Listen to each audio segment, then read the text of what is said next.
салом бинандагони азиз, ин барномаи бигӯем аст ва ман Исматуллои Ҳабибулло дар телевизиони Баҳористон бо шумо рӯбарӯ ҳастам. мавзӯе ки имрӯз мо суҳбат мекунем истифодаи зиёди телефонҳои мобилӣ унвон гирифтааст.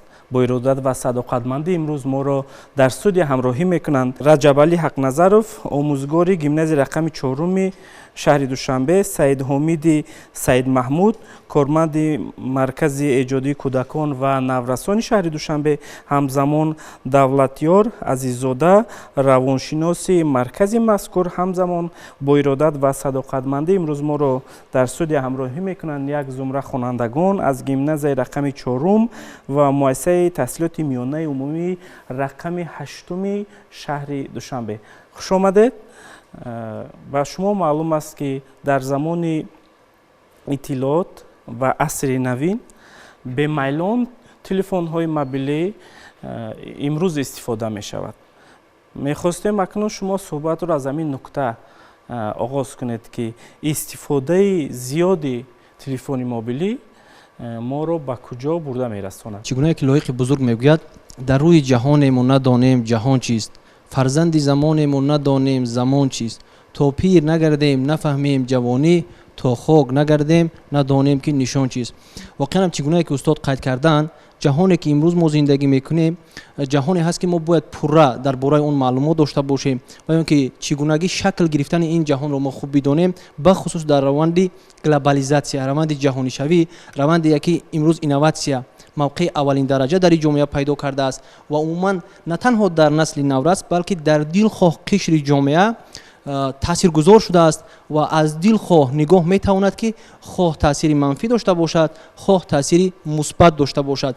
ва мо мебинем ки бисёре аз бузургоне чи аз шарқ чи аз ғарб андеша мекунанд ки имрӯз ҷаҳонро нафаре метавонад омӯзад, нафаре метавонад идора кунад ки иттилоот дар дасти ӯ аст. ва ҳатто бисёре аз сиёсатмадорони бузургам инро қайд мекунанд ки ман ҷое хонда будам, як сиёсатмадори турк мегӯяд ки имрӯз барои масалан дунёро тасарруф кардан, идеология як миллат тасарруф кардану дигар чизҳо шарт нест ки масалан болои ӯ лашкар бикашӣ ва ён ки бо зури бозу ба онҳо як чиза татбиқ кунӣ.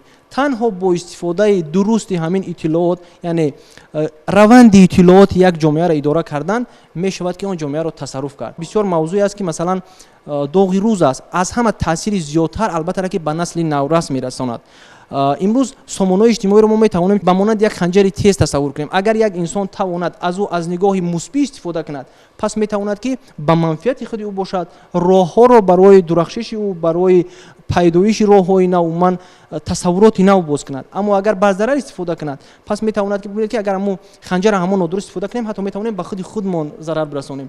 ва ҳар як волидайне ки масалан барои фарзандаш масалан аз телефони мобилӣ истифода мекунад ё ин ки интернета барои фарзандаш таъмин мекунад, агар ҳамин раванди самаранокиш таъмин карда шавад, ин чиз хуб аст. аммо раванди самаранокиш таъмин карда нашавад, пас ин бар зарари худи ҳамон волидайн аст. масалан бубинед, иттилоот, инноватсия ва ён ки дар маҷмӯъ интернет ҳудудҳоро аз байн бурд. дунё пештар як ҳудуд дошт. масалан барои як инсона як маълумота аз як ҷо ба як ҷо расондан ҳудуд буд, чанд сарҳадота инсон мегузашт. аммо ҳамон раванде ки филтр мешид, яъне ҳамон раванде ки ҳамон занҷирае буд ки инҳоро аввал иттилооти хуб буд, баъд буд ҷудо карда мегузаронд, имрӯз сомонаи иҷтимоӣ ҳамин чиз аз байн бурд. чӣ гуна ки пешвои миллат чанд сол пешам қайд карда буданд ки зиракии сиёсиро аз даст надиҳед. масалан агар мо зирак набошем, ҳамон иттилоота номаълум ки иттилоот манбаи иттилоот аз куҷо аст, ки иттилоота барои мо ирсол кардааст, мо даро қабул кардан гирем, аллакай майнаи сари инсон худ ҳамин гуна хусусият дорад ки иттилоотҳои нодуруст дар майнаи сари инсон ҷо гирифтан гирифт, идеологияи инсон нодуруст мешавад. ва асосе ки масалан бубинед ки ҳатто мегӯяд имрӯз як бисёри равоншиносонам ба ин чиз ман фикр мекунам ки розӣ ҳастанд ки яке аз манбаъҳое ки инсонҳоро ба ифрот мебарад ҳамин иттилооти нодуруст аст. чи аз чи нигоҳе ки бошад дар дилхоҳ мавзӯъ вақте инсон даст ба ифрот мезанад, пеш аз ҳама аз ҳамин иттилоотҳои нодуруст мешавад. ҳамин чиза мисол дар таври носанҷида як нафар мегӯяд ки ҳамин кор ҳамин гуна ҳаст, ин чиз дар амал инро татбиқ мекунад. масалан агар солҳои пеше ки масалан интернет дар чиза мо бинем, масалан як овозаи бардуруғ вақте паҳн мешуд, мардум ҳамин чиза қабул мешид, баъди 10 сол ҳамин чиз ба шакли анъана бармегашт, ҳамин чиз дар амал татбиқ мекарданд. ана имрӯз ана ки дунё пеш рафтааст, яъне ҷаҳон ки инноватсия шидааст, ҳамин нақши ҳамира телефони мобилӣ ва инноватсия бозида истодааст. аммо агар ҷиҳати мусбиша бигем, аз ҳама аввалин дарҷаш роҳҳоро барои насли наврас боз кардааст. масалан пештар агар ба хотири як маълумот, як иттилооти муфида гирифтан барои хонанда лозим буд ки масалан ҳазорҳо китобро варақ бизанад ё ин ки чандин китобхонаҳо биравад ки ӯ маълумота биёбад, имрӯз метавонад аз паҳлӯи падару модараш дар чанд дақиқа ҳамун иттилооти заруриро барои худаш биёбад. бо истифодаи сомонаи иҷтимоӣ агар ба ҷиҳати дурусташ истифода кунад, не ки агар манфӣ бошад, аз як тараф пули зиёдати харҷ мекунад ки худи масалан, аз тарафи дигар қимматтарин чиз барои як инсон чи аст? Вақт аст. имрӯз ҷопон ки худ бунёдгузори инноватсияи навин мо метавонем ҷопонро бигӯем, ё ин ки аз нигоҳи иттилоотӣ пешрафтатар аз ҳама давлатҳои дунё дар ҳамун G7 ки масалан ҳаст, аввалинҳо ҳаст. аз ҳама омиле ки мегӯяд тамоми менеҷерошу масалан муҳандисош мо чиза эътироф мекунем, вақтшиносӣ аст. вақта бисёр бисёр ба манфиат истифода мекунанд ва ба ҳама чиз расидан. имрӯз аз ҳама чизе ки масалан дар ҷомеаи мо худ ба омили вақткушӣ дар дилхоҳ сину сол табдил ёфтааст, ин интернет аст, ин телефони мобилӣ аст ки вақта мегирад, масалан вақти зиёди моро мегирад. андешаҳои баъзан вақт андешаҳои нодуруст дар сари мо пайдо мешавад аз худи ҳамин ҷа, тафаккуротҳои нодуруст. шумо як бор нафаре ки дар дохили интернет аст, тасаввуроти ӯро нисбат ба дунё бибинед, як нафаре ки мисол дар як деҳаи дурдаст зиндагӣ мекунад, тасаввуроти ӯро бибинед. ӯ дунёро дар кадом андоза тасаввур мекунад, хушбахтиро, илма дар кадом андоза тасаввур мекунад. ин хонанда масалан ду хонандаро қиёс кунем, агар бибинед ки дар кадом дараҷа тасаввурот мекунад. мавзӯи васеъ аст. ман фикр мекунам чӣ гуна ки абноси фаробӣ мегӯяд, асрори ҷаҳон хому нопухта бимон ва он гавҳари ноёб носуфта бимон. ҳар кас ба висоли ақл ҳар чӣ гуфтанд, он нуқта ки асл буд ногуфта бимон. мехостам боз аз шумо бипурсам ки масалан шумо ки ҳозир шурӯъ кардед аз телефонҳои мобилӣ ва шабакаҳои иҷтимоӣ ва он ҳам бошад шабакаи ҷаҳонӣ ё ин глобалии интернет, телефони мобилиро нахуст қадам шумо барои чӣ истифода мекунед? ҳамчун як масалан фард, ҳамчун як инсон, телефони мобилӣ имрӯз барои шумо дар қадами аввал барои чӣ лозим аст? имрӯз мо телефони мобила ҳамчун як манбаи асосии иттилоот, ба хотире ки масалан аз мо бохабар шаванд, мо аз дигарон бохабар шавем. имрӯз як манбаи ҳаст ки метавонад аз як тараф кори моро осон кунад. шарт нест ки барои як мавод ама дастрас кардани ман масалан як маводи иттилоотиро ба деҳот биравам, ман намедонам шиноснома аст ва ё ин ки дигар чиз аст, ё ин ки маблағ. умуман ҷаҳони электронӣ аст. имрӯз ҷаҳонро бе инноватсия тасаввур кардан ғайриимкон аст. ҳар як чизе ки масалан дар ҷомеа аст, санъати истифодаи худ дорад. агар мо санъати дурусташ истифода барем, ҷиҳатҳои манфӣ мусбит зиёд дорад, аммо агар санъаташ мо аз даст диҳем, дилхоҳ чиз хароб мешавад. масалан ҳамин либосе ки мо мепӯшем, агар аз рӯи ҳамон як маданият, як санъати, як этикае ки барои худаш хос аст, агар истифода набарем, бар зарари мо аст. албатта ки ман худам шахсан ҳамчун як манбаи иттилооти, ҳамчун як манбаи манбае ки масалан ҳамарӯза дар раванди фаъолияти ман барои ман лозим аст, ҳамон гуна истифода мебарам. ҳар як кор, ҳар як фаъолият, умуман ҳатто либоспӯшӣ мо як эстетика, зебоӣ, зебопарастии худро дорад. гузашта аз ин ҳар як амале ки мо мекунем дар зиндагӣ, дар фаъолият, дар кор ҳад дорад, ҳудуд дорад. агар мо ҳамон ҳадро гузаштем, фикр мекунам ки акнун андак анаму зарарҳои телефони мобилӣ, намедонам зарарҳои ҳар чизе ки барои мо истифода мекунад, андак зарари он моро чӣ кор мекунад, пахш мекунад. телефони мобилӣ айни ҳол ҳама фарзандони мо, ҳама наврасон ҳаёташон ҳамарӯза телефони мобилӣ истифода мебаранд. ин телефони мобилӣ аслан душман нест, лекин дар нодуруст истифода бурдани телефони мобилӣ хатарнок аст. хатари аслӣ дар ҳамин ҷо аст ки вақте ки навраз телефонро бемаврид истифода мебарад, масалан вақти худро беҳуда сарф мекунад, ин вай бар зарари вай оварда мерасонад. вақте ки навраз шоб то дер ба телефон менигарад, на балки хоб, балки орзу ва саломатии худро аз даст медиҳад. барои ҳамон мо бояд калонсолон, омӯзгорон, мо бояд чунон кор кунем ки ба фарзандон тарзи дуруст истифода бурдани телефон, меъёр, фарҳанг ва дар роҳи дуруст истифода бурдани телефонро омӯзонем. бале, ташаккур, саломат бошед. воқеан ҳамин гуна аст ки масалан имрӯз олимон донишмандон пеши вақт то қадре бечораанд, пеши вақтро мехоҳанд ки ҳама вақтро сарфа кунанд, барои олимон донишмандон вақт кифоягӣ намекунанд. Аммо имрӯз мо мушоҳида мекунем ки дар тамоми хонаҳо фарзандони мо шумо васеъ истифода мекунанд аз телефони мобилӣ ва ин ҳам оварда мерасонад истифодаи бемайлони телефони мобилӣ ва сарфа накардани вақт. Акнун андешаи хонандагонро мешунавем, чунки сари мавзӯе ки баҳс карда истодем, истифодаи зиёди телефонҳои мобилӣ ё ки истифодаи дурусти телефонҳои мобилӣ. Зиёдтар имрӯз мебинем ки агар падару модарон телефони мобилиро барои анҷом додани корҳои муфид истифода кунанд, аммо хонандагон насли имрӯзи мо аксаран барои вақтгузаронӣ, барои тафреҳ истифода мекунанд. Чӣ назар доред шумо? истифода бурдани телефони мобилӣ ба ду раванд ҷудо мешавад, мусбат ва манфӣ. Мусбаташ ин аст ки аксарияти ҳамин инсонҳо шаб то саҳар дар телефони мобилӣ нишаста ва хоб намераванд, яъне фикри худашонро, майнаи сари худашонро бисёртар дар ҳамин телефон сарф мекунанд. Чӣ хеле маълум аст, майнаи сари инсон суст мебошад, зудқабул мебошад, метавонад бе ҳамин телефони мобилӣ зарари худро ба инсон комилан ҷиддӣ расонад, яъне ба ҳама бемориҳо расонад.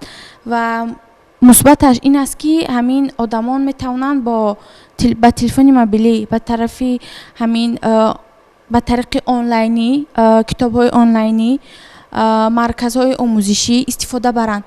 Масалан, дарсҳо, китобҳои бадеӣ, асарҳоро метавонанд аз тариқи телефон онлайнӣ истифода баранд. Ва ҳамин фикри ман ин мебошад ки хубтар агар истифода барем, хубтар ва камтар ба ҳам ба саломатии худамон, ҳам ба дигарон зарар намерасонад. Хоб, шумо телефони мобилӣ доред? Чӣ гуна истифода мебаред? Умуман барои чӣ истифода мекунед шумо? Ман меъёри худро дорад. Ман аввалан ки барои истифода бурдани ягон китоб, асари бадеӣ, яъне кам ва ҷиддӣ истифода мебарам. Аслан шумо телефонро барои мутолиа бо истифода аз интернет барои мутолиа истифода мекунед? Барои ягон китоби асари бадеӣ, ягон мавзӯи дарсӣ, ягон машқ дарсҳо истифода мебарам. Яъне телефони мобилии шумо ба интернет пайваст аст? Бале.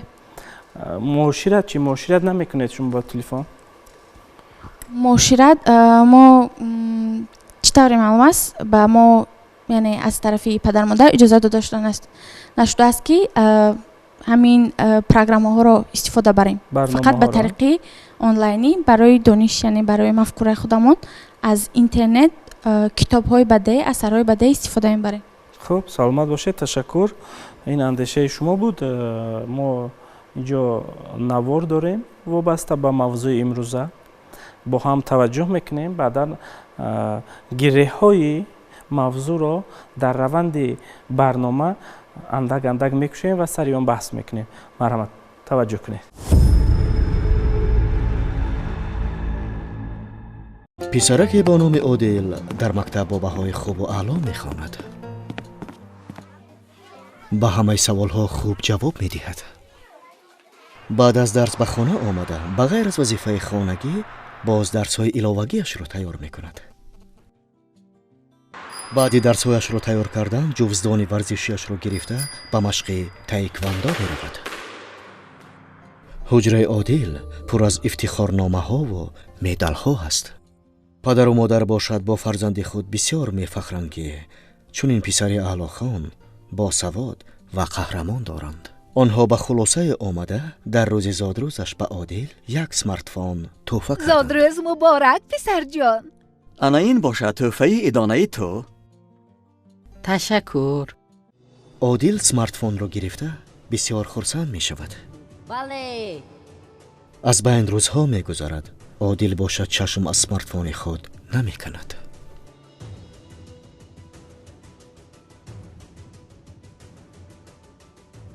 дар дарсҳо нишастагист ки хобаш мегирад. муаллима ба ӯ савол медиҳад. Одил бошад ҷавоб дода наметавонад. тайёр нестам. дар хона омада каме бо вазифаҳои хонагиаш машғул мешавад. дар ҳамин лаҳза смартфонаш занг мезанад.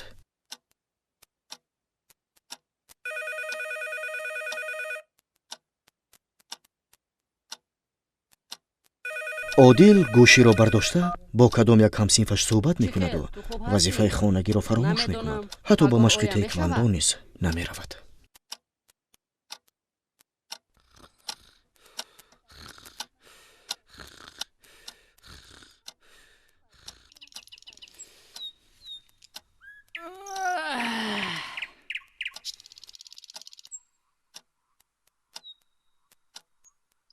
صبح از خواب برخسته وظیفه خانگیش رو روی میز درس تیار کنیش میبیند و به خود میگوید ها یک روز به درس نروم هیچ گپ نمیشدگیست. عادل جان خیز از خوابت وقتی مکتب رویت شد پسر جان.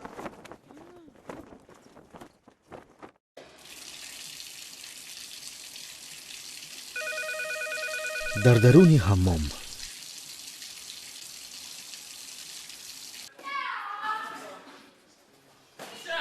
در زل مشق هنگام خوراکخوری در حوله مکتب در کوچه در اتوبوس خلاصه در همه جا چشم از اسمارتفون خود نمی کند.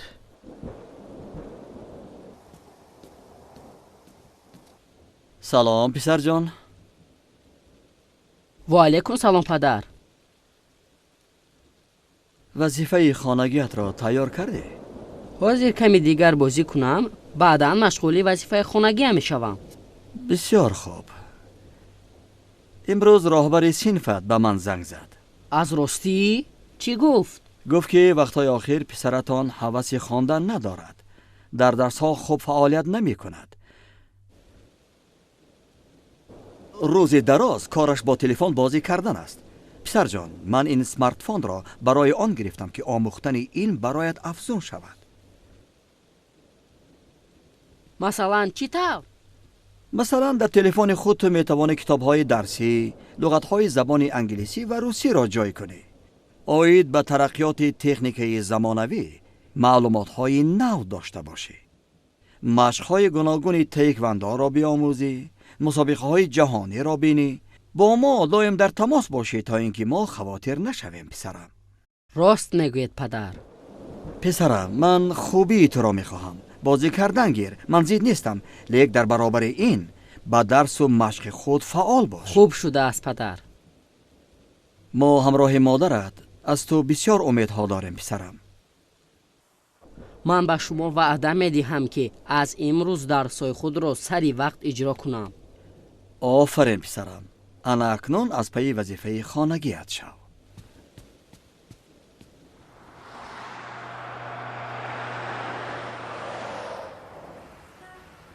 سلام رستم. سلام مدیر. هی برای چی امشب تلفنت خاموش بود؟ اونقدر جالب نشد. تلگرام هم یک چند پیام فرستادم جواب ننوشتی. یک لحظه دوستم یک لحظه. از روزی که من صاحب اسمارتفون شدم از همه چیز ماندم.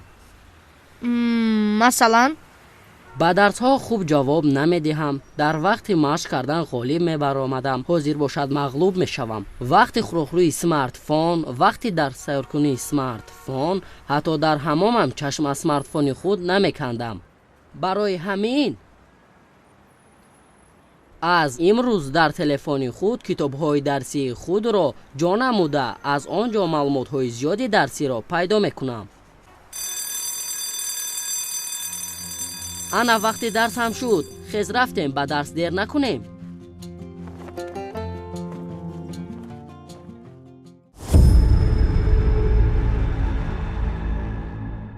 مرحمت حاضرین ارجمند، شما نمواری ما رو که به طریق انیماسیونی آماده شده است وابسته به موضوع امروز تماشا کرده. مشاهده کردیم که یک خواننده فعال وابسته شد به تلفن موبیلی و به چه آورده رسان.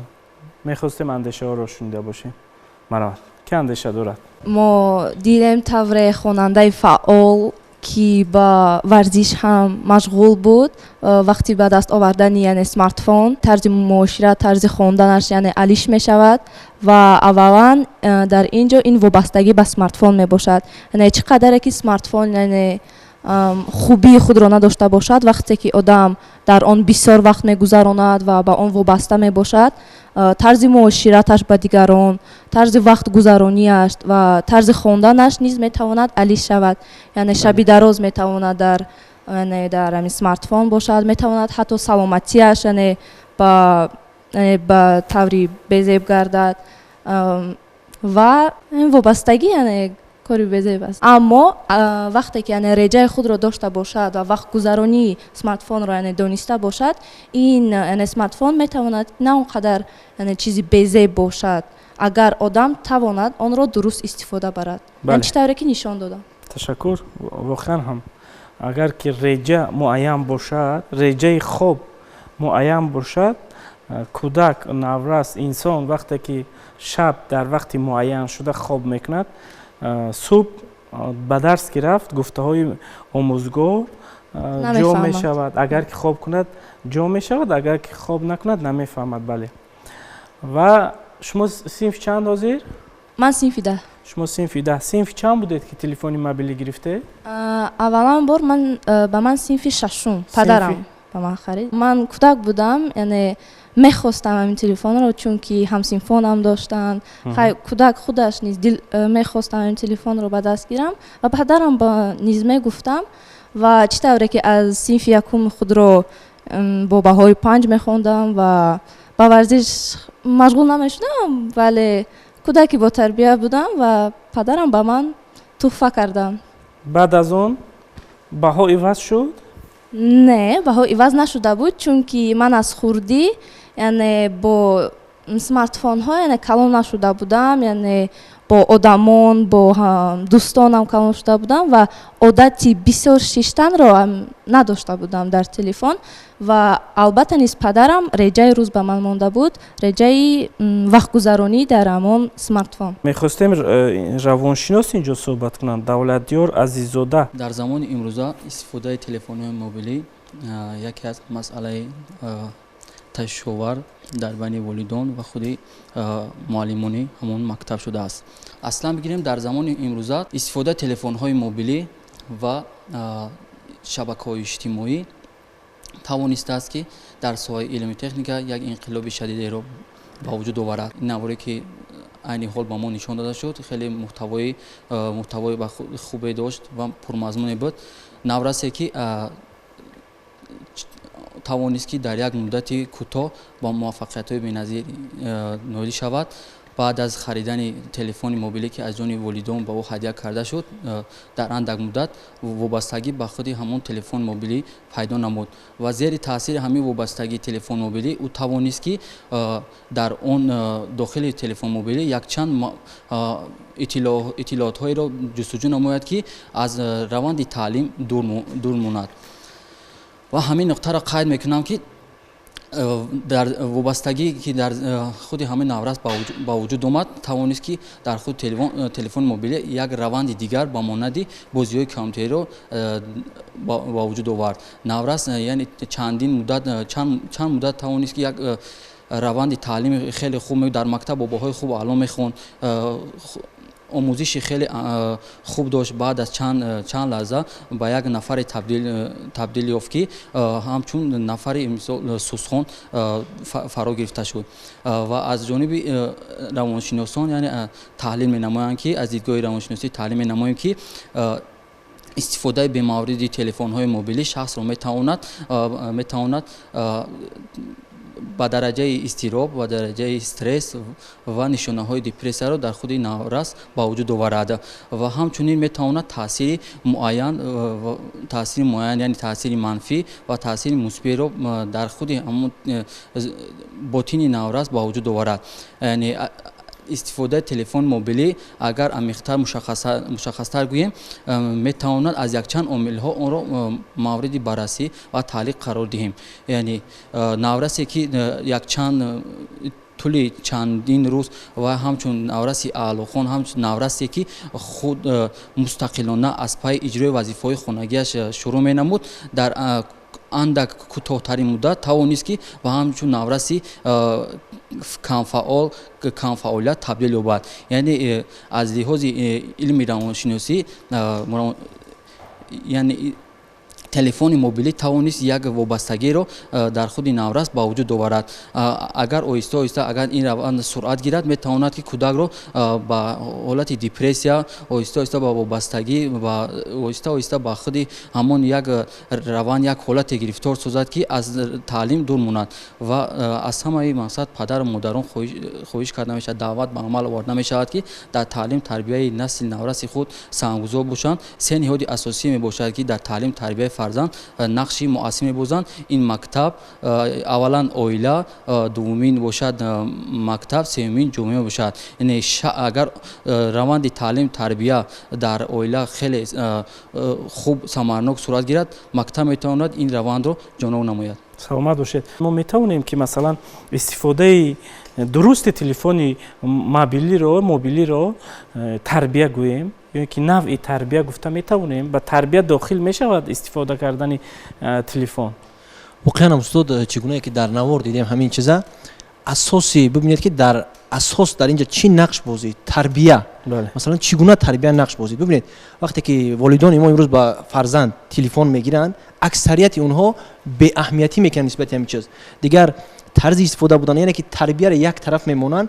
اما حتی در عملیات جمعیت میبینید که بسیار پدر مادر میگوید که بگذار آرام باشد، مهمش که کودک آرام است، مهمش که به حال خودش است، اما نمیدوند که مثلا حکومت مملکت دویم در این مسئله تاکید میکند، قانون‌های نو به نو قبول میشود و خود معیارهای فرهنگی ما که ما ملت تاجیک هستیم پدر و مادر را وظیفه‌دار میسازد که نسبت فرزند به تصور نباشد. ببینید در نوار حتی ما دیدیم اگر پدر مادر به اهمیتی میکرد تاثیر ببینید که چگونه کلان است. مثلا مکتب به کودک تاثیر رساندن نتوانست، اما ببینید که وقتی که پدر او را با درستی فهماند ما نخست دیدیم که از کجا این گویم تغییرات ها در کودک شروع شد و در کجا جنبش شد. عامل حرکت ما یافتیم خود والدین مثلا در بسیاری موارد می توانند که همون وسیع همون شخص شوند که حیات فرزند بسازند و او را درست تربیت کنند در جامعه و همچنین یک تحفه به جامعه پیشنهاد کنند و حتی می توانند که او را به یک خطر برای جامعه تطبیق کنند. ما می‌بینیم که نابالغان حتی با چی کارهای دست میزنن امروز در زمان معاصر در سامانه‌های اجتماعی. شما ببینید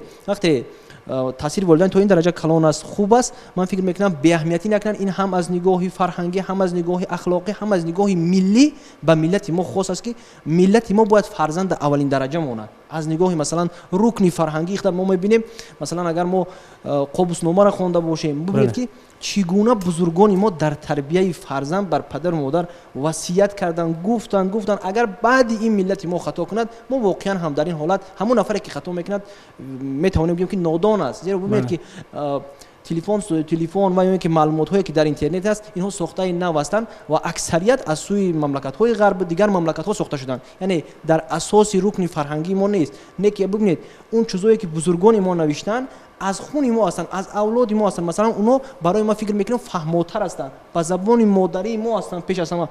شما یک مواد اگر به زبان انگلیسی بخونید من فکر میکنم نفری که خوب میدونه در انگلیسی را 60-70% اون چیزا از خود میکنند، اما وقتی ما اثر سعدی را میخونیم از زبان نابی تاجیکی برآمده است یکمش گویش برایش ما خوب میشه. من توصیه میکردم بر پدر و مادران و من بر نسل نورس که اولین درجه ما باید رکن فرهنگی را فراموش نکنیم. اگر ما با رکن فرهنگی تربیت کشیدیم من فکر میکنم که همون صنعت استفاده تلفن موبیلی را و میدونیم که کدام اطلاعات و کدام اندازه برای ما لازم است. حتی امروز کودک علاقه صنف 3 است اطلاعات را قبول کرده است که او برای نفر 30 ساله است. پس همون عقلی و شعوری و علاقه درست جو نمیگیرد. من فکر میکنم این چیزا اگر در ما هم باشد روند اطلاعاتی درست سنجیده شود همش خوب میشود. من برنامه‌هایی که از طرف دولت قبول شده ایستاده است البته یگان تا این بی تاثیر نمیماند و در آینده نزدیک ما میتوانیم همون جامعه‌ای که با مدنیت همون اینوواسیونی با همون ملتیت همون تاجیکی خود فرهنگ تاجیکی خود چگونه که جهان یک وقت تاثیر توصیف کرده بود.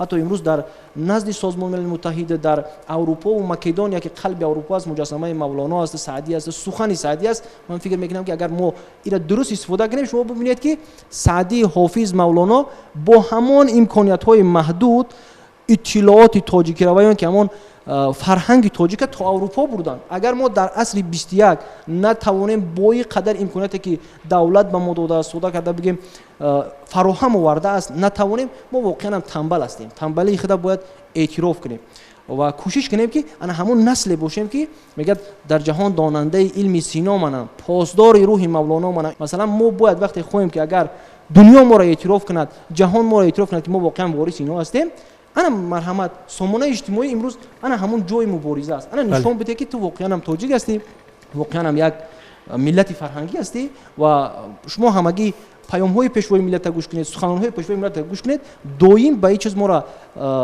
تلقین میکند، توصیه میدهد. پس اگر ما انچکه که دیگر حرکت کنیم، فکر میکنم که همه چیز خوب میشود. سلامت باشد. در دایره همون اندیشه شما، در دایره همون سنت نیاگان ما تربیت خانوادگی، من مشاهده کردم در نوار که مثلا به احترامی علاقه سر میزند. فرزند همون گونه وابسته شده است به تلفن موبیلی که وقتی که پدر میآید حداقل فرزند خودش را نمیجماند، با پشت پرتافته بر راحت استراحت کرده ایستاده است و تلفن حتی نظر نمیکند. اولاترین چیزی که برای انسان بعد از خدا هست میگن که این پدر و مادر است و حتی از نگاه دینی میگن جنت در زیر پای مادران است. و پدر که مثلا سالهای طولانی برای تربیت فرزند، بخصوص در جامعه امروز، یک فرزند رو تربیت کردن چقدر مشکل است. ما وقتی که اگر از این از در برای ببینیم جمعیتی که پدر چگونه زحمت میکشد، اگر فرزندی که اندک وقار داشته باشد، همون شعور تاجیکانه داشته باشد، من فکر میکنم خود از چیزهای منفی کنار کشیده و کوشش میکند که به خاطر چگونه که پدر به خاطر خوشبختی او تلاش میکند، این هم در جواب به خاطر خوشبختی او تلاش کند. و حتی این کار عملی هست که گویم یک فرهنگ بود برای ما. انا کم ترک همین روند گلوبالیزاسیا با ما تاثیر از آن ما بعضی چیزا را ساده قبول کرده ایم. همین احترام پدر مادر امروز در جامعه چیزی ساده شده است. بعضی انسان خواهد میکند، نه خواهد نمیکند. اما این برای ما یک وقت قرض بود، عهده‌داری بود، مفهوم بود. شما ببینید مثلا در کوچه اگر از نزد شما ما گذشتیم، اگر سلام دادید این اختیاری است، نه خواستید میدهید، نه خواستید نه. وقتی که آموزگار به درس میدراید، الکی در اینجا پرینسیپی عهده‌داری حتمی، شما حتما باید سلام دهید. انا همین چیز یک وقت برای ما حتمی بود. تلفن موبیلی رو وقتی که ما به دست گرفتیم، البته بغیر از بازی هایی که در داخل تلفن است، یا اینکه اکثر همون بازی ها هم طریق اینترنت، طریق شبکه‌های اجتماعی صورت میگیرد. یعنی منظور ما این است که وقتی که ما تلفن موبیلی به دست گرفتیم، خواه نخواه سر میزنیم به اینترنت، خواه نخواه سر میزنیم به شبکه‌های اجتماعی. میخواستم پایان بحث ما همین موضوع باشد. وقتی که شخص گرد و اطراف خود را به اهمیت میگذارد، مثلا به عائله کم اهمیت میتید، در همون خانواده مهر گم میشود. وقتی که مهر پدر نسبت فرزند اگر گم شد، و فرزند به هر راه نواسته از به تلفن هم به هر راهی رفته میتواند. بله. ما اولا خودمون رو اصلاح کنیم. چطور؟ تلفن رو خودمون در مورد درست استفاده بریم. وقتی که ما در خانواده استفاده بریم، والدان و فرزند خواه نخواه میبیند که پدر چخیل خود سرگردانی همون کار است، نه مهر در عائله است، نه یک گفتار است با فرزندان. وقتی که ما مثلا مردان در وقتی که در خانواده وقتی که در آمدیم، اولا شروع کنیم از فرزند که تو امروز چیکار کردی، نه بس از به تلفن موبیلی تو با درس چیکار کردی، با درس مشغول شدی. وقتی که فرزندها حاضر یک جهت دیگر استفاده گفته استند که مقصد تلفن رو برای کتاب‌های خوانش الکترونیک استفاده برن. اولا ما خودمون میدونیم که عین حال بیماری‌ها زیاد شده است، از جمله بیماری چشم. پدران کوشش کنن که همون کتاب‌هایی که به فرزند لازم است دسترس کنن، همون کتاب رو الکترونی نباشد هم کتاب را خودش را دسترس کنند. بر سلامتی کتاب خواندن خود فایده تر است چه از روی تلفن اسمارت فون خواندن. از روی اسمارت فون خواندن، برای که ما خواه نخواه اگر کتاب خواندیم نیم ساعت یک ساعت وقتی ما میرود برای یک ساعت خواندن، چقدر انرژی میرود از چشم برای همون мо аввалан барои саломатии фарзандон кӯшиш кунем ки бо фарзандон ҳамарӯза ҳамсӯҳбат шуда ҷиҳатҳои камбудиҳои вайро ислоҳ карда мақсад чӣ камбудие дорад аз вай пурсида ҳамроҳи фарзанд дар оила кор кунем. бале воқеан ташаккур, саломат бошед. воқеан ҳам андешҳо солим ҳастанд, андешҳо созанда ҳастанд, андешҳо яке дигареро дар самти гиреҳкушоӣ мавзӯи имрӯза дар барномаи биёед бигӯем фикр мекунам ки мусоидат мекунад. боз ҳам рӯ меорем ба наврасон, ба онҳое ки истифода мекунанд. албатта мо ҳам телефони мобилиро истифода мекунем, чун мо сари кор ҳастем, барои кор, барои зиндагӣ, барои фаъолият. вазифаи шумо наврасон пеш аз ҳама фикр мекунам ки ин одобу ахлоқи намунавӣ доштану гирифтану дониш омӯхтан аст ва телефони мобилиро агар ки мо ба 100% истифода кунем, гумон мекунам ё ин ки ҳамин гуна мешуморам ки шумо анқариб 30% амонро истифода кунед кифоя аст, ё ин ки андешаи мо ғалат бошад, агар марҳамат андешаҳои дигар. марҳамат. телефонҳои мобилӣ метавонад муносибати зиндаи инсонро дигар кунад.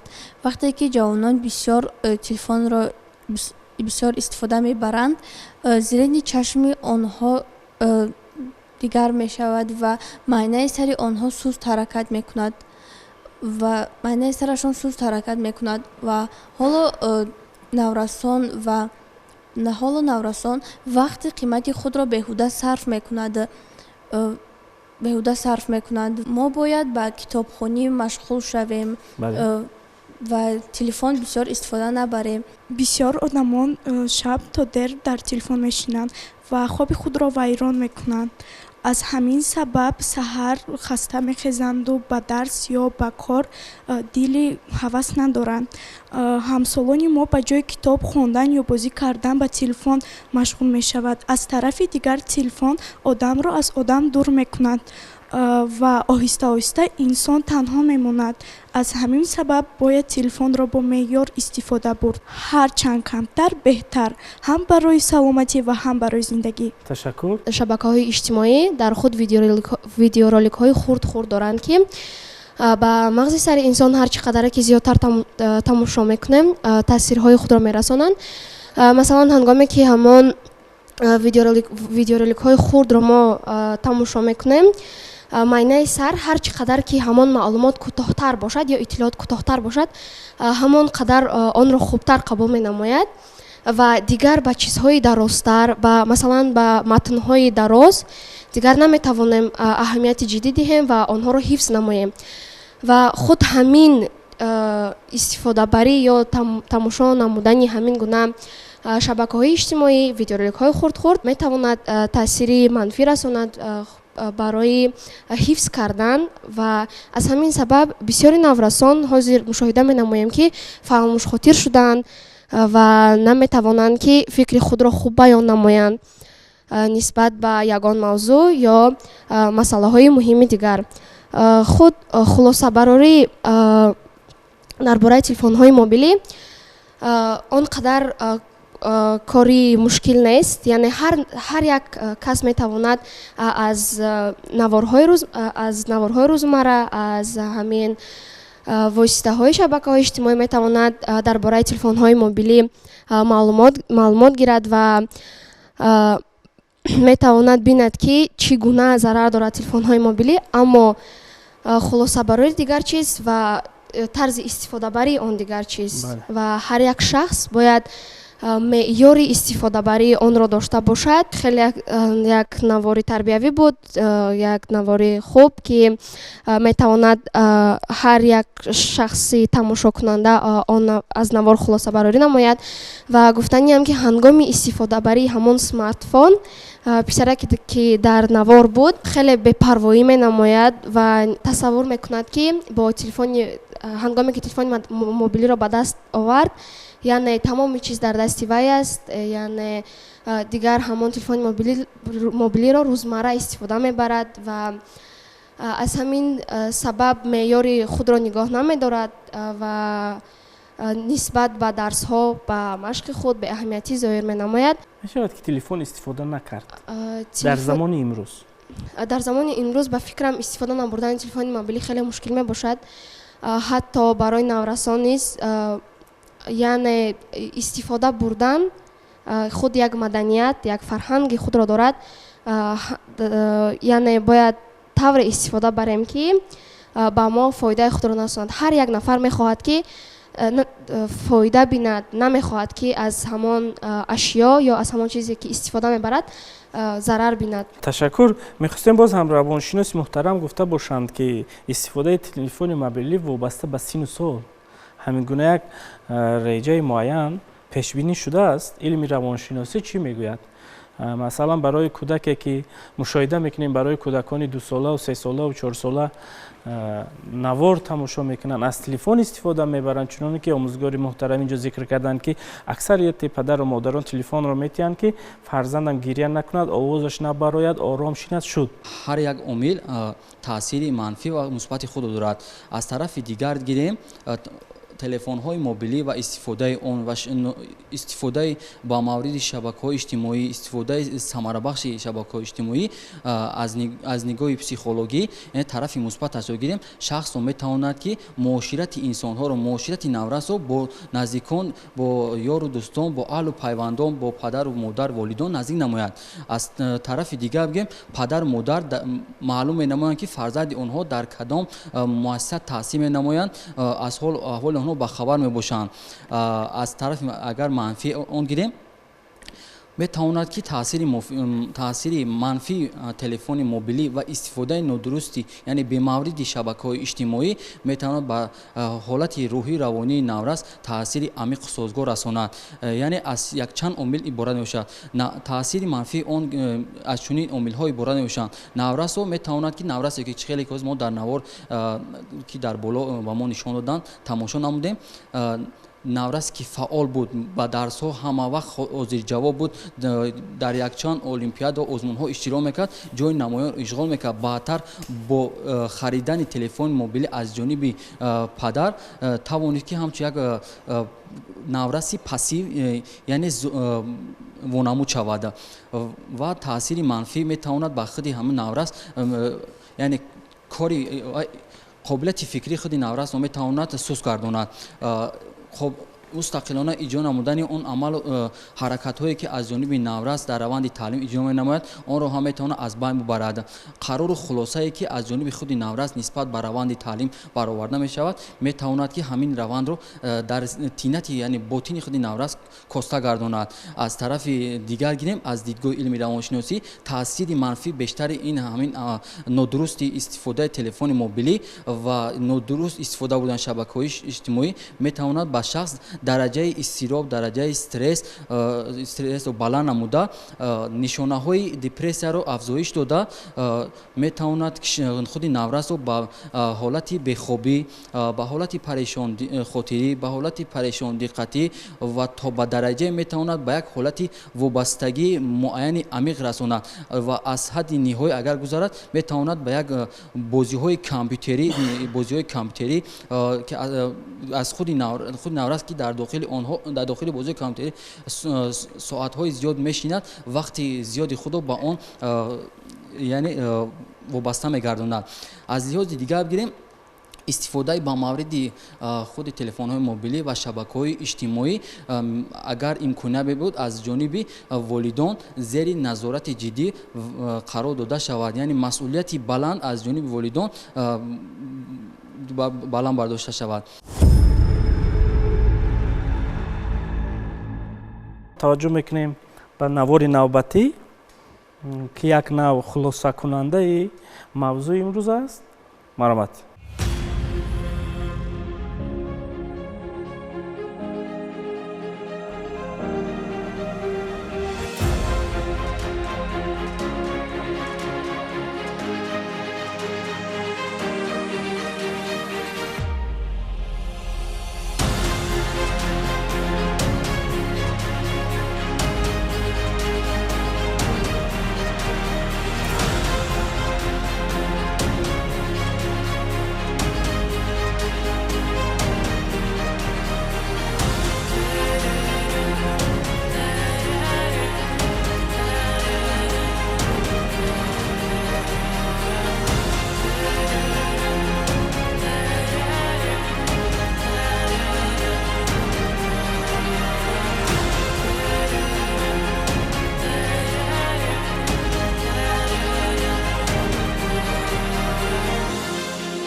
ادب رو از کی آموختی؟ از بیادبان. نوار انمونا انعکاس میکند و این کودکان دیدن که نفری که واقعا هم چگونه رفت در همونجا و اخیری کار چگونه شد، الکی اینا در عمل همیشه دیدن و خلاصه خود برآوردن و اساس یک عاملی که تاثیر میکند. امروز ما هر چیزی که میگوییم باید در عمل تطبیق کنیم. من فکر میکنم که اگر کلان سالان هم با این چیز تطبیق کنن واقعا این چیز تاثیر خود میرسوند. و در آخر سخن من همین گفتنی هستم که چی خورد چی کلان امروز هر عملی که انجام میدیم نگوییم که فلانی همین عمل انجام داد. امروز سامانه‌های اجتماعی اینترنت با یک آینه جهان‌نما است.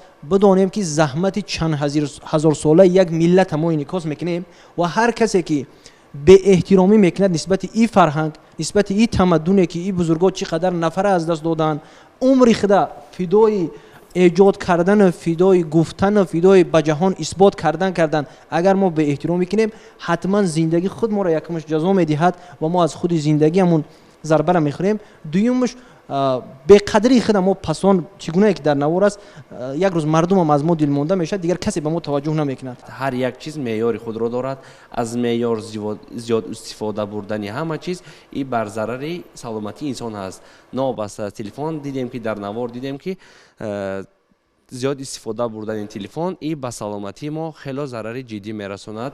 نابسته به چشم به همه اعضای بدن انسان خستگی می آورد و عصبانیت زیاد می شود. برای همون اگر خواهیم که هر یک شخص سلامتی خود را حفظ نماید، هر یک اسباب را، هر یک لوازمات را با یک معیار استفاده برد خیلی خوب می شود. تشکر.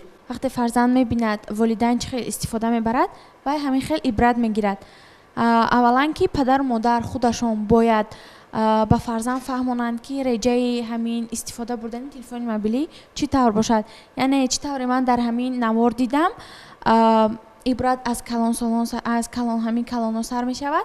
وقتی فرزند می بیند پدر چه خیلی استفاده می برد و همین خیلی از پدر خود عبرت می گیرد و از حد زیاد برده همین استفاده بردن تلفن موبیلی ضرر خود را به سلامتی انسان می رساند.